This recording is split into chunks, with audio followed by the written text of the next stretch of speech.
जय हिंद दोस्तों। आज से हम इंग्लिश पेडागोजी पढ़ेंगे, मतलब अंग्रेजी शिक्षा शास्त्र पढ़ेंगे। ठीक है, तो सबसे पहले देखते हैं कि अंग्रेजी शिक्षा शास्त्र में कौन कौन से टॉपिक होते हैं। तो देखिए, ये है अंग्रेजी शिक्षा शास्त्र का सिलेबस की इतने टॉपिक को आपको अंग्रेजी शिक्षा इंग्लिश पेडागोजी में पढ़ना होता है।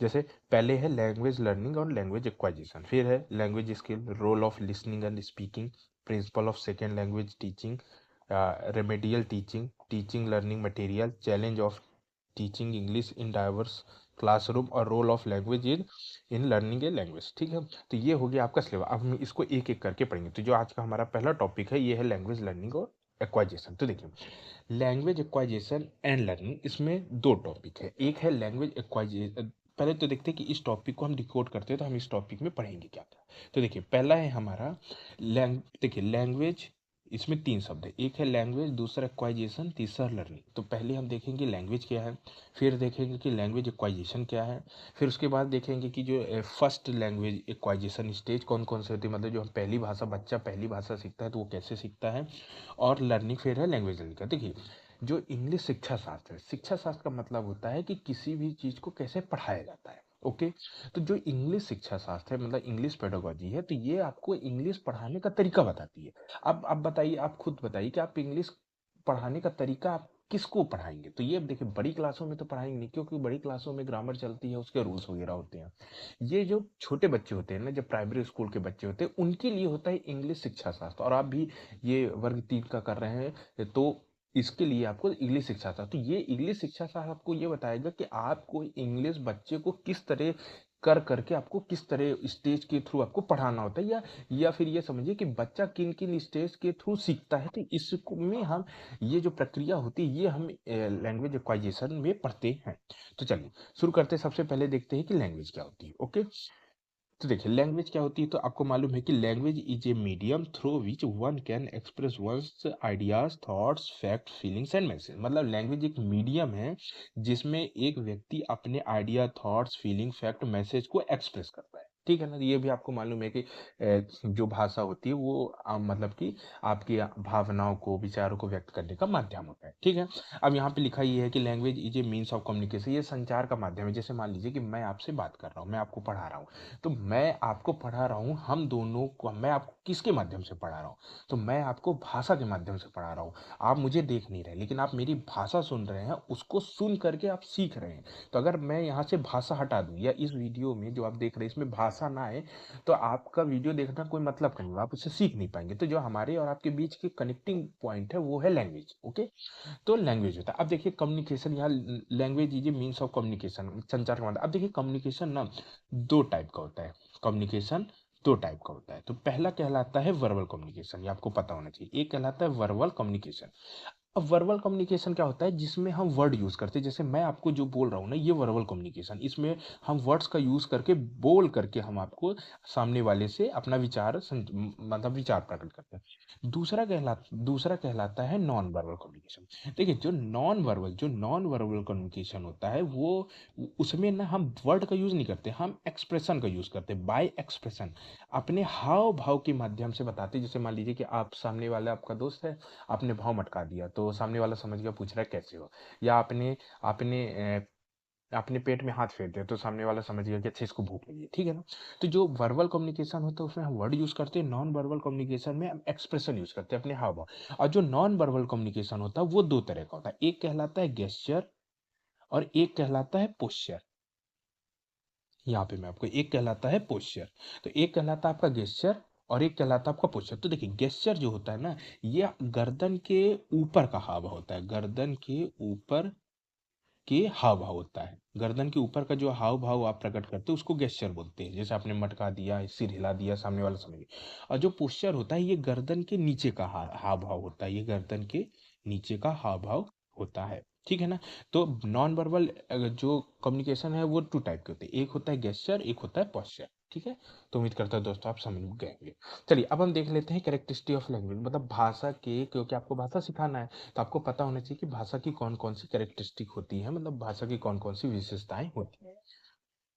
तो देखिए पहली इसकी विशेषता होती है लैंग्वेज इज लर्न, मतलब लैंग्वेज को क्या होता है, लैंग्वेज को सीखना होता है। लैंग्वेज आप बिना सीखे आप लैंग्वेज नहीं यूज कर सकते। मैं इंग्लिश बोल रहा हूँ, हिंदी बोल रहा हूँ, तो ये मैं सीखा हूँ, तो लैंग्वेज इज लर्न। दूसरा आता है नॉट ए बॉर्न एक्टिविटी, मतलब कि लैंग्वेज कोई जन्मजात की क्रिया नहीं है कि कोई पैदा हो गया तो अपने से पहले दिन ही बोलने लगता है, नहीं। लैंग्वेज का वो पहले क्वाइजेशन करता है, मैं आपको बताऊंगा क्वाइजेशन क्या है। तो ये कोई मतलब कि जन्मजात की क्रिया नहीं है कि जन्म होते ही वो बोलने लगता है, पहले वो रोता है, समझ रहे हैं ना।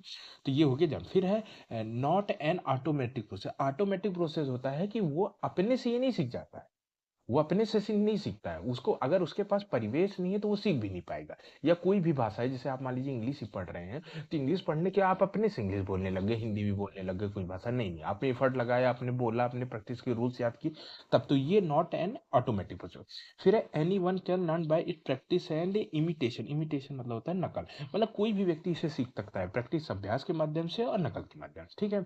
फिर language is a system. System का मतलब होता है ये एक तंत्र है। तंत्र का मतलब है कि कोई भी भाषा होता है, जैसे हिंदी भाषा है तो भाई हिंदी में पहले वर्ण होते हैं, वर्ण से मिल करके शब्द बने, शब्द से मिल करके वाक्य बना, वाक्य से मिल करके भाषा बनी। इंग्लिश है तो पहले अल्फाबेट हुई, अल्फाबेट से वर्ड बने, फिर वर्ड से सेंटेंस। तो एक ना एक प्रोसेस होती है, एक प्रक्रिया होती है, एक सिस्टम होता है। उस सिस्टम को अगर आप फॉलो करेंगे तभी आप उसको सीख पाएंगे, नहीं फॉलो करेंगे नहीं सीख पाएंगे। तो ये एक पूरा सिस्टम होता है। फिर language is acquired behaviour. Language acquired behaviour का मतलब होता है कि लैंग्वेज ना आपको अर्जन करना पड़ता है, वही मतलब सीखना पड़ता है आपको, वो एक्वायर्ड मतलब सीखने का व्यवहार है। आपको उसको प्रैक्टिकल नॉलेज से बोल करके आप सीखना पड़ेगा, तो ये एक एक्वायर्ड बिहेवियर मतलब कि अर्जित व्यवहार होता है। उसके बाद है लैंग्वेज इज कम्युनिकेशन। लैंग्वेज क्या है बताइए, हिंदी आपसे बन रही है लेकिन आप जब तक उसका संचार ना करें, आप कम्युनिकेट ना करें, बोले नहीं, तो फिर वो लैंग्वेज नहीं रह जाएगी, ठीक है ना। तो लैंग्वेज क्या होता है, ये एक कम्युनिकेशन, ये संचार होता है, माध्यम होता है। फिर language is eager changing at time. Language हमेशा बदलती रहती है, कोई भी भाषा कभी एक जैसे आज से 50 साल पहले जो भाषा थी उसमें परिवर्तन आया, आज से 200 साल पहले भाषा, आज से आने वाले 100 साल बाद यही हमारी हिंदी भाषा में पर नए नए शब्द जुड़ जाएंगे, उसके कुछ समय के अनुसार रूल्स बदल जाते हैं, जैसे इंग्लिश ही है, ठीक है ना। तो आप देखिए इंग्लिश, अमेरिकन इंग्लिश अलग है, ब्रिटिश इंग्लिश अलग है, क्यों, क्योंकि ये क्या है ना, ये डायनेमिक चेंज होती रहती है समय के अनुसार, यूज के अनुसार, ये है ना। फिर language is vocal. Vocal vocal का मतलब होता है कि ये शब्दों से बनी होती है, मतलब लैंग्वेज क्या है, ये शब्दों से, छोटे छोटे शब्दों से बनी होती है। उसके बाद होता है language is based on cultural experience. देखिए कोई भी लैंग्वेज होती है ना, वो कल्चरल एक्सपीरियंस से बनी होती है, उसके कई शब्द उसके जो कल्चरल का पार्ट होती है, जैसे नहीं भाषा आपकी संस्कृति का संरक्षण भी होती है, तो ये आपका कल्चरल एक्सपीरियंस बताता है कि आपकी भाषा कैसी होगी। उसके बाद है लैंग्वेज इज यूनिक। यूनिक मतलब अद्वितीय। लैंग्वेज हमेशा एक दूसरे से अलग होती है, अमेरिका की इंग्लिश अलग, हिंदी अलग, मराठी अलग, हर भाषा दूसरे से इंडिपेंडेंट होती है, अलग होती है, यूनिक होती है। फिर लैंग्वेज इज आर्बिट्रेरी। आर्बिट्रेरी मतलब होता है स्वैच्छिक। स्वैच्छिक, आर्बिट्रेरी का मतलब होता है स्वैच्छिक। स्वैच्छिक का मतलब होता है कि there is no relationship between word and language. Word अलग होता है, लैंग्वेज अलग होता है, मतलब या फिर जैसे मान लीजिए कि हिंदी हिंदी है, ठीक है ना, तो हिंदी में लैंग्वेज के लिए हम भाषा यूज करते हैं, इंग्लिश में लैंग्वेज होता है, उर्दू में जुबान होता है, तो इसमें ना क्या होता है ना, आर्बिट्रेरी स्वैच्छिक आप इसका यूज कर सकते हैं, ठीक है। फिर अगला है language is made of habit. Language is made of, आपकी भाषा सीखने के लिए आपको उसे आदत बनानी पड़ेगी तभी आप सीखेंगे, मतलब language is known by use not by rules, ठीक है ना। उसके बाद होता है कि लैंग्वेज इज हेट्रोजीनियस नेचर। मतलब हेट्रोजीनियस मतलब डिफरेंट वर्ड्स आर मीन, जैसे मान लीजिए कि अलग अलग भाषा है तो उसमें की जो वर्ड होते हैं वो मिक्सअप हो, जैसे हिंदी हो गया, इंग्लिश हो गया, संस्कृत हो गया, लेटिन हो गया, स्पेनिश हो गया, तो इसकी भाषा मिक्स हो। जैसे मान लीजिए गुरु शब्द है, तो अब गुरु हिंदी का शब्द है लेकिन आजकल GURU ये इंग्लिश में भी यूज होता है ना। तो इस तरह क्या होती है, हेट्रोजीनियस, होमोजीनियस नहीं।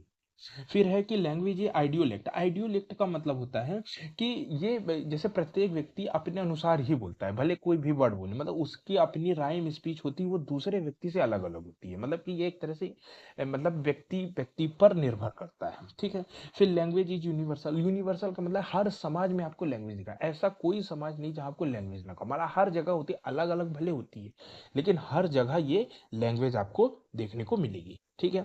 अब देखिए language is acquired by two way, मतलब लैंग्वेज को आप सिर्फ दो तरीके से अर्जित कर सकते हैं, मतलब अपने अंदर समाहित कर सकते हैं। कौन कौन सा तरीका है, पहला कहलाता है एक्वाजिशन, मतलब पहला हो गया लैंग्वेज एक्वाजिशन। पहला एक्वाजिशन को हिंदी में बोलते हैं अधिग्रहण, मतलब कि पहला तो एक्वायर करने, अर्जित करने का तरीका अधिग्रहण।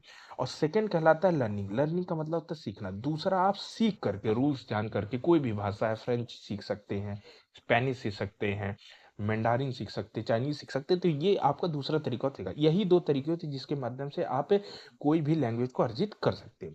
अब पहला देखते हैं कि पहला जो आपका तरीका है ये कहलाता है लैंग्वेज एक्वाजिशन, मतलब कि भाषा अधिग्रहण। अब ये भाषा अधिग्रहण क्या होता है, अब हम इसको चलिए देखते हैं। तो देखिए लिखा हुआ है कि language acquisition it refers to the way children learning their native or home language. अब देखिए ये एक it refers to the way, मतलब ये एक तरीका है जिसके द्वारा बच्चे सीखते हैं, क्या सीखते हैं, अपनी नेटिव मतलब अपनी स्थानीय या फिर मदर टंग मतलब अपनी मातृभाषा को सीखते हैं। ये कहलाता है अधिग्रहण, मतलब जिस तरीके से व्यक्ति अपनी मातृभाषा को सीखते हैं उससे एक्वाइजेशन कहते हैं। और एक्वाइजेशन हमेशा याद रखिए, एक्वाइजेशन मतलब भाषा अधिग्रहण हमेशा फर्स्ट लैंग्वेज का होता है। जैसे हम हिंदी भाषी क्षेत्र में पैदा हुए, हम इंडियन हैं, तो हमारी जो मतलब हम नॉर्थ इंडिया की बात कर रहे हो, तो हमारी जो नेटिव लैंग्वेज वो हिंदी है, और हमने हिंदी का क्या किया है, एक्वाइजेशन अधिग्रहण किया है, और यही हमारी फर्स्ट लैंग्वेज है। ठीक है ना, ये हम अपने से सीख गए हैं। ठीक है, अब लिखा ये कैसे सीखते हैं, they observe other using different, वो दूसरों को देखते हैं कि वो कैसे वर्ड को यूज कर रहे हैं, गेट सेंस उसका अर्थ कैसे निकालते हैं और फिर उसको यूज कैसे करते हैं। ठीक है, चलिए आगे चलते हैं। अब हम देखते हैं कि फीचर ऑफ एक्वाइजेशन मतलब कि भाषा अधिग्रहण के कौन कौन सी विशेषताएं लक्षण होते हैं, ये जिसको आप एक्वाइजेशन मतलब फर्स्ट लैंग्वेज का आप एक्वाइजेशन करते हैं तो उसके कौन कौन से लक्षण होते हैं। ठीक है, तो चलिए देखिए, पहला लिखा है it is natural process. Natural मतलब कि प्राकृतिक प्रक्रिया होती है। प्राकृतिक का मतलब क्या होता है, मैंने बोला कि देखिए एक्वाइजेशन हो या लैंग्वेज हो, मैंने आपको पहले ही विशेषता में बताया कि it is not a born active, ये जन्मजात नहीं होती और ऑटोमेटिक भी नहीं होती। ठीक है ना, लेकिन ये नेचुरल होती है। नेचुरल मतलब होता है कि हम अपने परिवेश से सीख लेते हैं। जैसे मान लीजिए कि कोई बच्चा इंडिया में पैदा हुआ हिंदी भाषी क्षेत्र में, तो वो हिंदी अपने से सीख जाएगा परिवेश से। लेकिन वही मान लीजिए बच्चा अगर अमेरिका में पैदा होता तो अंग्रेजी अपने से बोलने लगता, उसे सिखाने की जरूरत नहीं थी। तो वो क्या आता है, ये नेचुरल प्रोसेस। फिर it does not need grammatical rule, अब उसको इसको सीखने के लिए कोई ग्रामर पढ़ने की जरूरत नहीं है। वो दूसरों को देखता है, दूसरों से जो जो सुनता है वही अपने से सीख लेता है, वही चीज बोलने लगे। ठीक है, focus on practical not, practical मतलब कि वही प्रैक्टिकल बोल बोल करके वो अधिग्रहण करता है भाषा का। मतलब कि जो फर्स्ट लैंग्वेज है या आपका जो एक्वाइजेशन होता है उसमें जो बच्चा होता है वो बोल बोल कर प्रैक्टिकल नॉलेज व्यवहार में उसका हैबिट बना बना करके वो बोलने लगता है, सीख रहे। फिर है इनफॉर्मल सिचुएशन। इनफॉर्मल सिचुएशन मतलब कि अनौपचारिक होता है। अनौपचारिक जो आपका फर्स्ट लैंग्वेज होता है, ये अनौपचारिक किस तरह अनौपचारिक होता है कि इसे सीखने के लिए ना आपको किसी स्कूल में जा करके टेबल में बैठ करके कोई किताब पढ़ने की जरूरत नहीं है। ये वही है, कैसे है, प्रैक्टिकल नॉलेज के थ्रू आप सीख लेंगे, आपको ग्रामेटिकल रूल्स की जरूरत नहीं। तो इनफॉर्मल ही अनौपचारिक है, आप खेलते भी सीख रहे हैं, घूमते फिरते भी सीख रहे हैं, खाते भी सीख रहे हैं, तो ये आपको इनफॉर्म। फिर है सब कॉन्शियस प्रोसेस ऑफ लर्निंग, मतलब ये सीखने का एक अचेत प्रक्रिया। अचेत प्रक्रिया मतलब आपको ध्यान देने की जरूरत नहीं कि वो सामने वाला क्या बोल रहा है, किस वर्णों का यूज कर रहा है, कौन सा शब्द बोल रहा है, नहीं नहीं, ये आप अपने से सीख जाते हैं। मतलब कि आप ध्यान नहीं दे रहे हैं फिर भी आप सीख गए। जैसे आप हिंदी बोलने लगे, बच्चा पैदा हो गया, वो हिंदी बोल रहा है, जो सुना वही बोल रहा है, कोई सीखा नहीं, कोई ध्यान नहीं दिया है, ठीक, कोई किताब ही नहीं पढ़ी। फिर है इम्प्लीसिट नॉलेज। इम्प्लीसिट का मतलब होता है अस्पष्ट, मतलब कि इसको सीखने के लिए ना, जैसे मान लीजिए कि आपने जैसे कोई स्पष्ट रूप से जरूरत नहीं है, लेकिन अब जैसे मान लीजिए कि कोई बच्चा है, जैसे मान लीजिए छोटा बच्चा है, ठीक है, अब वो उसने मान लीजिए हिंदी भाषा उसने क्वाइजेशन किया। अब जैसे वो मान लीजिए बोला दूध, ठीक है, तो जैसे उसने बोला दूध है, तो उसकी जो माँ होती है वो समझ जाती है अच्छा इसको दूध चाहिए, समझ रहे हैं? मतलब कि उसको स्पष्ट बोलने, एक्वाइजेशन में कोई भी भाषा को आपको स्पष्ट की जरूरत नहीं होती, ये आप मतलब कि अस्पष्ट रूप से भी आप बोल देते हैं तो एक्वाइजेशन के थ्रू समझ जाते हैं। फिर उसके बाद है child is unaware about the language, मतलब अनअवेयर का मतलब होता है जब बच्चा पैदा होता है, जब बच्चा फर्स्ट लैंग्वेज का एक्वाइजेशन करता है, तो वो ये नहीं जानता कि भैया जो मैं बोल रहा हूँ वो हिंदी बोल रहा हूँ। वो भाषा के बारे में कुछ नहीं जानता, वो जो सुनता है वही बोलता है। चाहे वो भारत का बच्चा हो चाहे अमेरिका का बच्चा, कोई भी होगा, उसको लैंग्वेज मतलब कुछ जानता ही नहीं है, कोई अवेयर नहीं होता, कोई जागरूकता नहीं होती कि नहीं हम अब हमें बोलना चाहिए, हमें सीखना चाहिए। अच्छा वो इंग्लिश बोल रहा है, हम इंग्लिश सीखेंगे। हमारे घर जैसे मान लीजिए छोटा बच्चा हो गया, उसके पापा अंग्रेजी बोल रहे, उसकी मम्मी हिंदी बोल रही, तो वो ये नहीं सोचेगा नहीं मैं अंग्रेजी नहीं सीखूंगा, मैं हिंदी ही बोलूंगा, ऐसा कुछ नहीं, वो कोई अवेयर नहीं होता। फिर एंजाइटी फ्री एंड इफर्टलेस, मतलब कि ये एंजाइटी फ्री को चिंता मुक्त तरीके से बिना प्रयास के सीख लेता है। ठीक है, इसमें मेन रिक्वायरमेंट सबसे ज्यादा जिसकी रिक्वायर्ड होती है वो है कम्युनिकेशन। कम्युनिकेशन की रिक्वायरमेंट, संचार की, मतलब जितना वो सुनेगा सुनेगा बोलेगा, जितना वो सुनेगा उतना ही बोलेगा, ठीक है ना। फिर अगला है अबंडेंट एक्सपोजर ऑफ लैंग्वेज। आप इस लैंग्वेज में ना आप बहुत सारा मतलब ज़्यादा ज़्यादा सुनोगे, ज़्यादा ज़्यादा बोले, खूब एक्सपोजर होता है, मतलब कि इसके ना नियम को आपको जानने की जरूरत है। आप कितना भी इसको यूज़ कर ले, कितना तोड़ मरोड़ ले, किसी भी तरह आप बोल सकते हैं। जैसे आप मान लीजिए हिंदी भाषी है तो आप किसी भी तरह हिंदी बोल सकते हैं, लेकिन इंग्लिश का ना एक उतना एक्सपोजर नहीं है। आप में अभी आप सीख रहे हैं तो बहुत कम एक्सपोजर होता है, ठीक है ना। खुलापन इसमें मतलब कि फर्स्ट लैंग्वेज में ज़्यादा होता है। फिर है language acquisition is faster than language. अब मैं आपको बताऊंगा, जब लैंग्वेज लर्निंग बताऊंगा तो मैं आपको बताऊंगा लैंग्वेज एक्वाइजेशन होता है वो बहुत फास्ट प्रोसेस होती है लैंग्वेज लर्निंग के थ्रू। जैसे आप खुद ही सोचिए, जैसे मान लीजिए हिंदी भाषी क्षेत्र है तो आप हिंदी सीख गए, आपको पता भी नहीं चला, लेकिन वही इंग्लिश सीखने में आपको कितना एफर्ट लगाना पड़ेगा, ठीक है ना। तो ये जो लैंग्वेज एक्वाइजेशन होती है ये फास्टर प्रोसेस होती है। चलिए अब हम देखते, अब देखिए लिखा है फर्स्ट लैंग्वेज एक्वाइजेशन स्टेज, मतलब जो आप अपनी पहली भाषा का अधिग्रहण करते हैं वो कौन कौन से स्टेज के थ्रू करते थे, ठीक है। तो देखिए जो पहला स्टेज होता है वो क्राइंग। क्राइंग का मतलब होता है रोना। जैसे पहला आपको मालूम है, जैसे ही बच्चा पैदा होता है तो वैसे ही वो रोने लगता है, ठीक है। अब अगर हम इसकी समय की बात करें तो जो क्राइंग वाले इसका प्रोसेस है ये 6 वीक 6 वीक तक चलता है, ठीक है ना। मतलब कि जैसे बच्चा, अब जैसे बच्चा जैसे जैसे मान लीजिए बच्चा पैदा हुआ 10 दिन का 15, अब उस वो दो ही चीज जानता है। अगर उसको कुछ चाहिए तो वो रोने लगेगा, अगर नहीं चाहिए तो फिर शांत हो जाएगा, बस इसके अलावा और कुछ नहीं, कोई चीज उसको नहीं पता है, ना कुछ बोलना जानता है। उसको रोना है पता है, और शांत हो जाएगा। जब जरूरत पूरी हो, जैसे मान लीजिए उसको भूख लगी है तो रोने लगेगा, और जहां उसको दूध मिल गया तो फिर वो शांत हो जाएगा। ये कहलाती है क्राइंग, ये प्रोसेस कहलाती है 6 वीक से चलती है। दूसरी जो स्टेज होती है ये कहलाती है प्री टॉकिंग स्टेज या क्यूइंग स्टेज। ये चलती है आपकी 6 वीक से लेकर के, ये आपकी 6 वीक से लेकर के चलती है 6 मंथ तक। ये 6 वीक से 6 मंथ तक चलता है। अब इसमें क्या होता है, इसमें जो बच्चा होता है ना वो प्रोड्यूस करता है only vowel sound, only vowel sound. Vowel sound का मतलब है कि सिर्फ स्वर बोलेगा, मतलब कि जैसे ए ओ बस ऐसे ही बोलता है, या फिर सिंगल जो सिलेबस के बस हो जाते हैं ऊ ऐसे, बस यही शब्द आ चुका था, मतलब कि ए ओ बस इतना ही हूँ ऐसे ही बात करता है और कुछ नहीं बोलता है, ठीक है। ये कब से 6 वीक से लेकर 6 मंथ तक। जो थर्ड होती है ये कहलाती है बेबलिंग।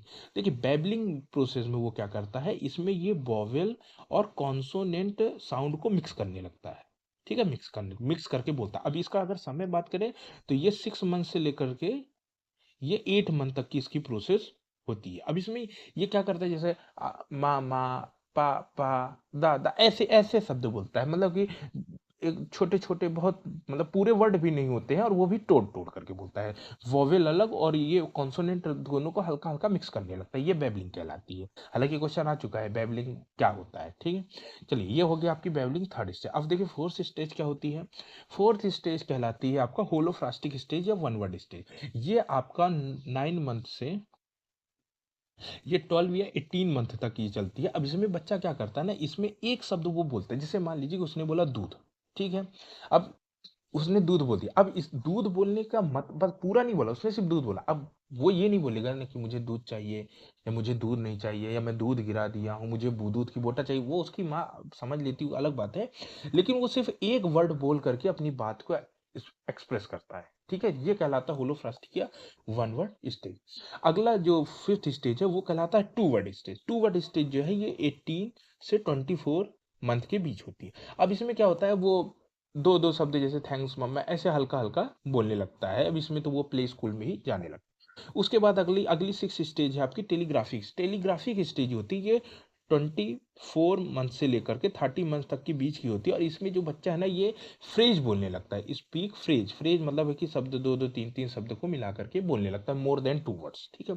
फिर है मल्टीवर्ड, ये लास्ट स्टेज होती है। इसमें तो फिर ये जो होती है ये 30 मंथ, ये आपके 30 मंथ्स के आफ्टर 30 मंथ के बाद की सिचुएशन है, इसमें तो वे फिर कई शब्द बोलने लगता है। तो ये आपकी जो 7 स्टेज है ये आपके फर्स्ट लैंग्वेज एक्वाइजेशन के स्टेज थे। अब चलिए अगला अगला जो हमारा पार्ट है ये कहलाता है लैंग्वेज लर्निंग। अब मैंने आपको बताया था ना कि लैंग्वेज को एक्वायर करने के दो तरीके, पहला कहलाता है लैंग्वेज एक्वाइजेशन और दूसरा तरीका है लैंग्वेज लर्निंग। लैंग्वेज लर्निंग का मतलब होता है भाषा को सीखना। अब आप जैसे आप इंग्लिश है, आपका जो हिंदी था वो आपका एक्वाइजेशन के थ्रू हो गया। आप उसको कोई ग्रामर वामर नहीं पढ़े, सीख गए, बोलने लगे, घर में खूब बात करने लगे। अभी आप तो जानते भी नहीं है मैं बोल कौन सी भाषा रहा हूँ, क्या बोल रहा हूँ, नहीं आप बात जरूरत के अनुसार बोले। लेकिन जब इंग्लिश की बात आती है तो इंग्लिश फिर आपको सीखना होता है, ठीक है। कैसे सीखते हैं आपको मालूम है, स्कूल में जाके क्लास लेकर के सीखते हैं, ठीक है। तब सबसे देख लेते हैं कि लैंग्वेज लर्निंग क्या है। तो देखिए, इट इज ए प्रोसेस, ये एक प्रक्रिया है इन विच, जिसमें लर्नर, लर्नर मतलब सीखने वाला, लर्न करता है रूल ऑफ ग्रामर, ग्रामर व्याकरण के नियम को, और वोकेबुलरी और शब्दावली को। मतलब कि लर्निंग क्या होता है, लर्निंग एक प्रोसेस है जिसमें सीखने वाला व्याकरण के नियम, ग्रामर के मतलब कि rule of grammar and vocabulary को याद करके सीखता है, ये अर्जित करता है। तो ये आपकी लर्निंग कहलाती है। विद दिस प्रोसेस, इस प्रक्रिया के through we can learn second, इसके थ्रू हम सेकंड, हमें याद रखिएगा, सीधे पूछेगा कि लैंग्वेज एक्वाइजेशन के थ्रू हम कौन सी लैंग्वेज सीखते हैं। तो याद रखिएगा फर्स्ट लैंग्वेज, फर्स्ट लैंग्वेज वो जो आपकी मदर टंग है, नेटिव लैंग्वेज है, मातृभाषा है, ठीक है। और लैंग्वेज लर्निंग के थ्रू हम सेकेंड लैंग्वेज सीखते हैं, सेकेंड लैंग्वेज जो आपकी, जैसे हमारी सेकेंड लैंग्वेज इंग्लिश हो गई, फर्स्ट लैंग्वेज हिंदी हो गई, ठीक है, सेकेंड लैंग्वेज। अब देखते हैं इसके लैंग्वेज लर्निंग के क्या क्या फीचर होते हैं। तो कुछ नहीं है, जैसे मैंने आपको बताया ना, फीचर ऑफ लैंग्वेज एक्वाइजेशन बताया ना पीछे, आप उसका जस्ट उल्टा कर देंगे, यही हो जाता है सेकेंड लैंग्वेज या लैंग्वेज लर्निंग के फीचर, ठीक है। जैसे वहां पे मैंने बताया था कि language acquisition is faster than language learning, अब यहाँ पे सीधे है language learning is slower, relatively slower. Slower क्यों होती है, क्योंकि इसमें आप पहले, उसमें आपको रूल्स नहीं याद करना, आपको इसमें रूल्स याद करना, वोकैब पूरी याद करनी पड़ेगी, इसलिए स्लो हो जाती है। फिर language is studies in the classroom in a formal way, मैंने आपको बताया कि वो क्या है, इनफॉर्मल होती है, ये क्या होती है, फॉर्मल होती है। फॉर्मल मैनर मतलब है कि आपको इंग्लिश सीखना है तो आपको क्लास जाकर के टेबल कुर्सी में बैठ करके बोर्ड की तरफ देख करके रूल्स को लिखना होगा, याद करना होगा, तभी आपसे बनेगी, नहीं नहीं बनेगी, ठीक है। फिर इट इज कॉन्शियस, मैंने आपको बताया ना, वो एक्वाइजेशन अनकॉन्शियस है, ये कॉन्शियस, कॉन्शियस मतलब आपको ध्यान दे करके पढ़ना पड़ेगा, ठीक है। जब आप कॉन्शियस रहेंगे तभी आप ग्रामेटिकल रूल्स आर रिक्वायर्ड, वहां नहीं थे, यहाँ पे ग्रामेटिकल रूल्स है, रूल्स नहीं बनेंगे आपको भाषा आप नहीं बोल पाओगे, ठीक है। फिर है एक्सप्लिसिट, एक्सप्लिसिट नॉलेज, इसमें स्पष्ट ज्ञान की जरूरत है, हर वर्ड का स्पष्ट नॉलेज होना चाहिए, हर वर्ड है, वर्ड के अर्थ पता होना चाहिए, फिर आपको पता होना चाहिए कि आपको इसका सेंटेंस में किस तरह यूज करेंगे, कौन से रूल्स यूज करेंगे, ये सब आपको स्पष्ट नॉलेज है। फिर ये एक्टिव प्रोसेस, एक्टिव प्रोसेस मतलब है कि आपको मतलब एक्टिव रहना, सक्रिय रहना पड़ेगा, ध्यान दे करके समझना पड़ेगा। अब वो जो लैंग्वेज एक्वाइजेशन है वो पैसिव प्रोसेस है, ये क्या है, एक्टिव प्रोसेस है। इफोर्टफुल है, वो मैंने बताया anxiety free and effortless, acquisition is anxiety free and effortless process, but language learning is a effortful process. Limited exposure, आप इसमें ज़्यादा एक अपनी मतलब नहीं है कि आपके पास अगर वर्ड नहीं है, वोकैब नहीं है, आपके पास अगर रूल्स नहीं है ग्रामर के, तो आप इसमें बहुत एक्सपोज नहीं हो सकते, बहुत खुला खुला के साथ अपने विचार को व्यक्त नहीं कर सकते। लेकिन वहाँ पे एक्वाइजेशन में आप बहुत एक्सपोजर होता है, क्योंकि ना आपको रूल्स की ज़रूरत है, ना ग्रामर की, ना वर्ड की ज़रूरत है, आप सुन सुन करके सीख लेते हैं। ठीक दोस्तों, तो देखिए आज हमारा जो पहला टॉपिक था, आपका जो सिलेबस का, मैंने आपको सिलेबस पहले ही बताया, ये इंग्लिश पेडागोजी का जो आपका पहला टॉपिक था लैंग्वेज लर्निंग एक्वाइजेशन, ये हमारा कंप्लीट हो गया। हम नेक्स्ट वीडियो में मैं आपको फिर लैंग्वेज स्किल्स बता दूंगा, ये लिसनिंग स्पीकिंग होता है, ठीक है, तो ये चार होती है, तो ये मैं आपको नेक्स्ट वीडियो में बता दूंगा। तो दोस्तों, अगर आपको वीडियो अच्छा लगा हो तो वीडियो को लाइक करिए, चैनल को सब्सक्राइब करिए। जय हिंद।